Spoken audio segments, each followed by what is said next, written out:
बाबा बौखनाक का नाम बड़े ही आदर के साथ इस पूरी घटना में लिया गया। यहां तक कि ऑपरेशन के विशेषज्ञ आर्नोल्ड डिक्स भी कई बार बाबा की पूजा करते हुए देखे गए हैं। सीएम धामी ने भी पूरी आस्था के साथ उनकी पूजा की है।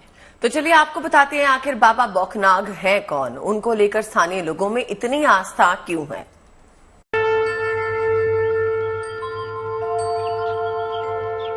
बाबा बौखनाग देवता की भगवान इष्टदेव बाबा बौखनाग देवता की। सिलक्यारा टनल हादसे के बाद पहाड़ों के देवता बाबा बौखनाग को लेकर पूरे देश में चर्चा गर्म है।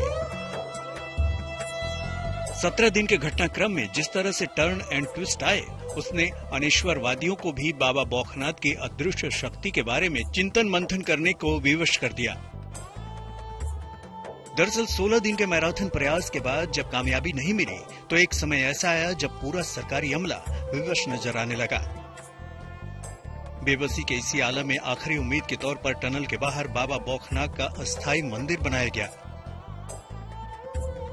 लोगों के रोंगटे तो तब खड़े हो गए जब बाबा के अस्थायी मंदिर के पीछे पहाड़ की दीवार पर भोले बाबा की आकृति प्रकट हो गई।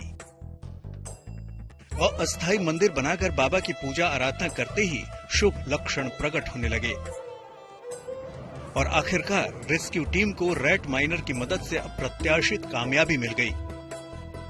यही वजह है कि लोग बाबा बौखनाग के इतिहास और उनसे जुड़ी पौराणिक मान्यताओं को जानने समझने की कोशिश कर रहे हैं। स्थानीय लोग मानते हैं कि बाबा यहाँ के क्षेत्रपाल हैं और पूरे पहाड़ों की रक्षा करते हैं।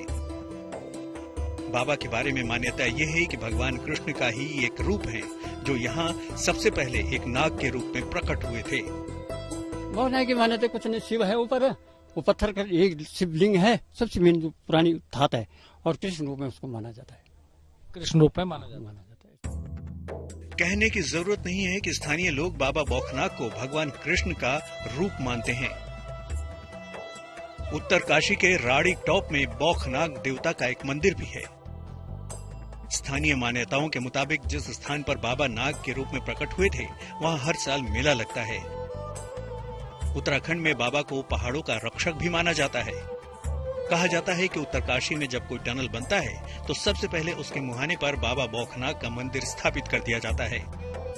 हालांकि सिलक्यारा टनल के मामले में इस परंपरा की अनदेखी की गई, लेकिन हादसे के बाद जब रेस्क्यू में अड़चनें आने लगी तो इसे बाबा का प्रकोप मानते हुए आखिरकार टनल के मुहाने पर मंदिर बनाया गया। इसे आप बाबा का चमत्कार कहें या महज इत्तेफाक, जमीनी सच्चाई यही है कि मंदिर बनने से पहले रेस्क्यू को लेकर बेहिसाब ताकत झोंकी गई, लेकिन कुछ हाथ नहीं लगा और टनल के मुहाने पर मंदिर बनते ही कामयाबी का बिगुल बज गया। स्थानीय लोग तो साफ तौर पर कह रहे हैं कि बाबा का मंदिर अगर तोड़ा नहीं गया होता तो ये आफत नहीं आती। आफत तो यही लिए आ रही है, वो मंदिर नहीं टूटते या मंदिर टूटे तो बनवा देते दूसरे जगह तो आफत नहीं आती। अच्छा। हाँ, सफा सफा मंदिर बनवा देते दूसरे जगह, पहले मंदिर बनवाना चाहिए तब उसके आगे काम बढ़ाना चाहिए, लेकिन वो लोग करे नहीं। बाद में आज जब मजदूर फंस गए तब मजदूर फंसने के बाद में वो लोग अब मंदिर बनवाने। उत्तराखंड को देवभूमि माना जाता है। यहाँ 4 धाम जैसी सिद्ध स्थली से लेकर क्षेत्रपाल और न्याय के देवता तक की मान्यताएं हैं। स्थानीय लोगों में ग्राम देवता, कुल देवता, क्षेत्रपाल और ग्राम रक्षक जैसे देवताओं के प्रति असीम आस्था है। दिलचस्प तो ये है कि गाहे बगाहे ऐसी घटनाएं हो जाती हैं जो इन मान्यताओं को और मजबूत कर देती हैं। उत्तरकाशी से ओंकार बहुगुणा के साथ bureau report, good news today.